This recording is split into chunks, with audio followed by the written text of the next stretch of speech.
नमस्कार। आज हम पढ़ेंगे क्लास 10 की हिंदी पुस्तक क्षितिज का 13वां अध्याय, जिसका नाम है मानवीय करुणा की दिव्य चमक, जिसे सर्वेश्वर दयाल सक्सेना ने लिखा है।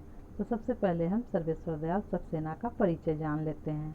सर्वेश्वर दयाल सक्सेना का जन्म सन 1927 में जिला बस्ती उत्तर प्रदेश में हुआ।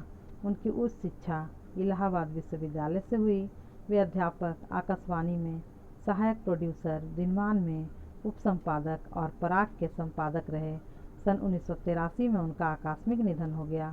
सर्वेश्वर बहुमुखी प्रतिभा के साहित्यकार थे। वे कवि, कहानीकार, उपन्यासकार, निबंधकार और नाटककार थे।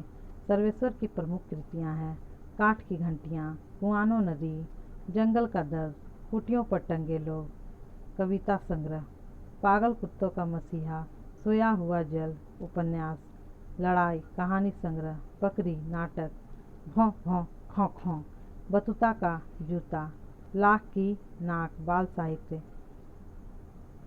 चर्चे और चरखे उनके लेखों का संग्रह है। कुटियों पर टंगे लोग पर उन्हें साहित्य अकादमी पुरस्कार मिला। सर्वेश्वर की पहचान मध्यवर्गीय आकांक्षाओं के लेखक के रूप में की जाती है।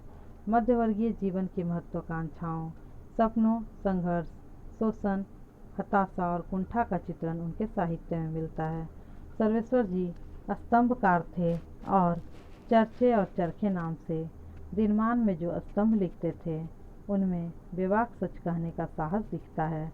उनकी अभिव्यक्ति में सहजता और स्वाभाविकता है। संस्मरण स्मृतियों से बनता है और स्मृतियों की विश्वसनीयता उसे महत्वपूर्ण बनाती है। फादर कामिल बुल्के पर लिखा सर्वेश्वर का यह संस्मरण इस कसौटी पर खरा उतरता है। अपने को भारतीय कहने वाले फादर बुल्के जन्मे तो बेल्जियम, यूरोप के रेम्स चैपल शहर में, जो गिरजों, पादरियों, धर्मगुरुओं और संतों की भूमि कही जाती है, परंतु उन्होंने अपनी कर्म भूमि बनाया भारत को। फादर बुल्के एक सन्यासी थे, परंतु पारंपरिक अर्थ में नहीं। सर्वेश्वर का फादर बुल्के से अंतरंग संबंध था, जिसकी झलक हमें इस संस्मरण में मिलती है।